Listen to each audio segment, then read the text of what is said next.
Welcome back inside the Now Morning Show. Now, this morning is clearly all about celebrating excellence, and we continue to do so. I want to welcome Dr. Leroy Hill, the Director for Center for Excellence in Teaching and Learning at UWI St. Augustine, as well as Professor Mike Sharples, Emeritus Professor of Educational Technology at the Open University. Good morning, gentlemen, and welcome to the show. Morning, Rawkus. Good morning. How are you doing?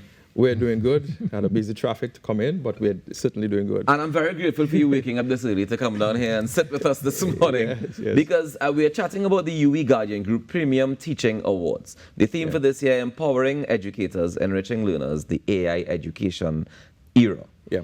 Tell me a little bit about the awards itself. The awards, well, next year will give us 25 years of the partnership with Guardian. Nice. And one of the key things we do at the center, is promote teaching excellence. And so we do have 3 individuals who will be awarded at the event. And so we anticipate that through encouraging other persons to be excellent teachers, and they see these persons being highlighted, that they too would want to be featured. And we've had this long relationship with the Guardian of the Caribbean, and we look forward to Professor Sharples really encouraging them more to be empowered using AI to really enrich the learners in this education era, AI education era. Tell me, what qualifies a teacher to be considered as excellent? Well, to be a teacher within excellence, we look at a number of things, and those things are actually exhibited through an e-portfolio. We have a very rigorous process of selection, and we have external adjudicators that actually decide on the short list, the short 3 that we have. I kind of curious as to what some of those things. Some of those things would include being able to be an innovative educator, right. Assessment strategies that you use, being able to use, engage in active learning strategies, using technology in the classroom, also drawing on reflective practice, so having peers come in and give you feedback. So all of this is part of the whole process of teaching excellence. And is this only celebrating teachers at the tertiary level?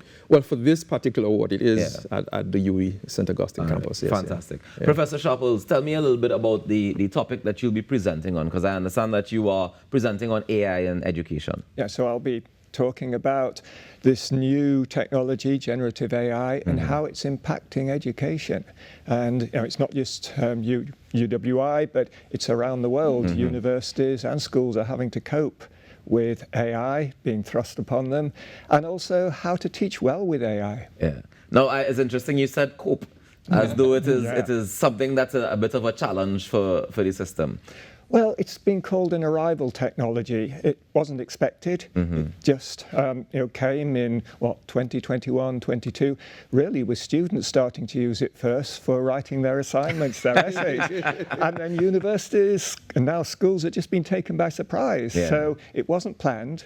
But it's a hugely positive, and there are many possibilities for it. So we're now having to work out how you can use it well in education. And that's what my talk is about good teaching and learning with AI. So you're saying that there is a way that it can be incorporated to be positive, to be impactful, and to help with the education system. Yeah.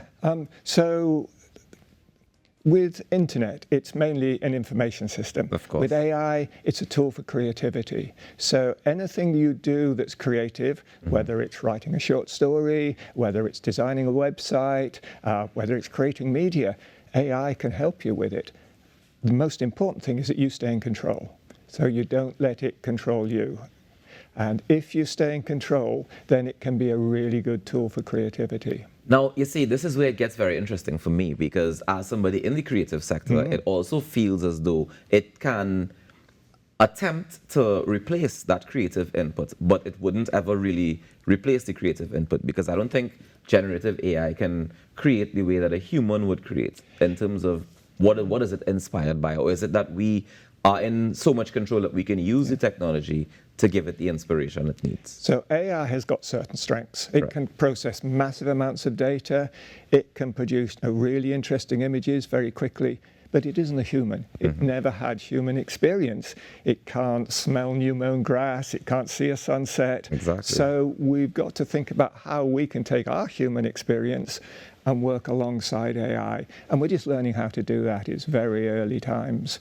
But as teachers, we care. We care about our students. And AI intrinsically isn't caring. So we've got to bring human care along with the possibilities of AI. And that's what we're working on at the moment. Nice. Dr. Hill, tell me why this theme was chosen this year. For the very same reason. Because there's a fear about AI. Yeah. There's an apprehension for persons not wanting to use it and not wanting to use it in a social, ethical, responsible way. And so we really want to empower educators to use AI as a tool to enrich and really empower our learners as well. And so because we are in the AI education era, and so this is why we chose that theme. And we're anticipating persons to come out at the event, which is tomorrow, the 26th of September at LRC Auditorium at 5 p.m. So this event is open to the public to come and be a part of? It's an open event, but you have to register because it's a catered event. That's what I'm saying. I know LRC can only hold a certain amount of people, right? Yeah. So how do you register to be a part of it? Well, to register, we ask persons to go to our website, sta.uwe.edu/settle, CETEL, and they can register from there. CETEL. Settle.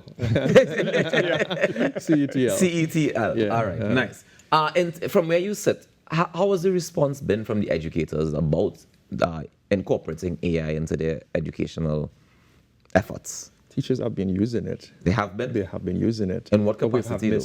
I think many teachers have been using it in terms of helping them with their lesson planning. And the idea of using a tool to be your teaching assistant is empowering, but obviously some who really have the apprehension, they won't. So a number of teachers have been using it to really help them with the curriculum designs as well, and the assessments in terms of giving feedback on assessments. And just as you have Grammarly or those tools giving you feedback on the construction of your sentences and so forth, persons have been using it in that way. And we've been also using it to empower our faculty by infusing it within our workshops and different events that we have.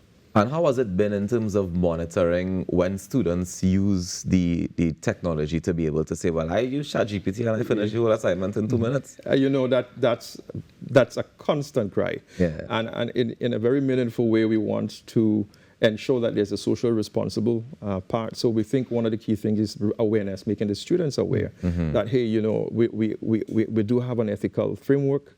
This is how you can use it.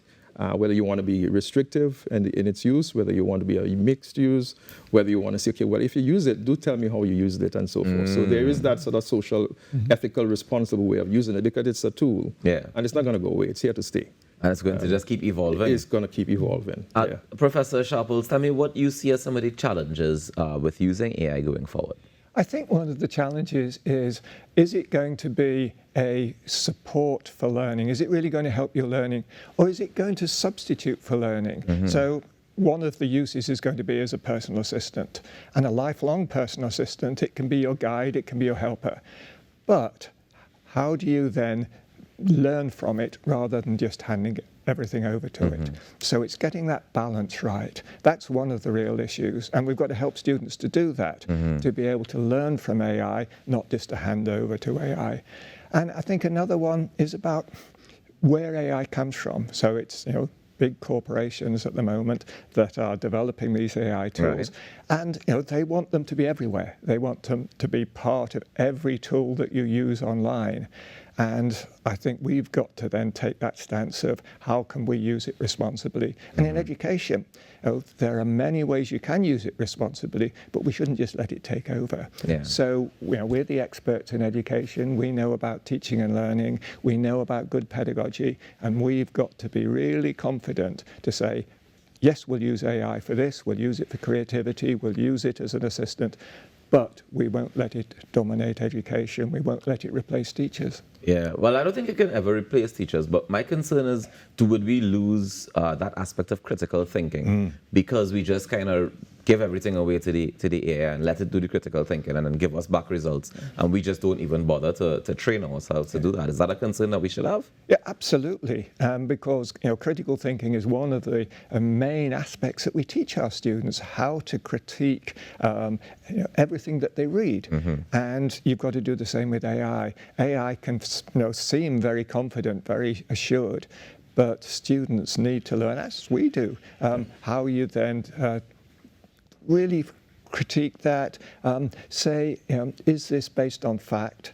And also, what's the bias? There are very subtle forms of bias. It's, they've got rid of some of the worst gender biases, racial bias, but there's cultural bias, for instance. So we need to say, not only is it correct, but is it biased? And these are the new skills that students are going to have to learn and that we are going to have to learn. The teachers as well, most definitely. So remind us, Dr. Hill, when the event is happening and how can people be a part of it? So the event is tomorrow, 26th of September, at the LRC Auditorium at 5 p.m. And persons should register at sta.uwe.edu/settle, CETL. CETL, fantastic. Yes, thank you. Gentlemen, thank you so very much for joining us, Yeah. and congratulations on the Premium Teaching Awards 2024 in advance. Yeah. And of course, you can head to the LRC tomorrow. What time does it start? 5 p.m. 5 p.m., but go and register online first so you can be a part of it and you can learn something and be better prepared for going forward using AI specifically. Thank you so very much, gentlemen. Enjoy the rest of your day. Thank you. We take a quick break and we come back with more on the Now Morning Show. Stay tuned.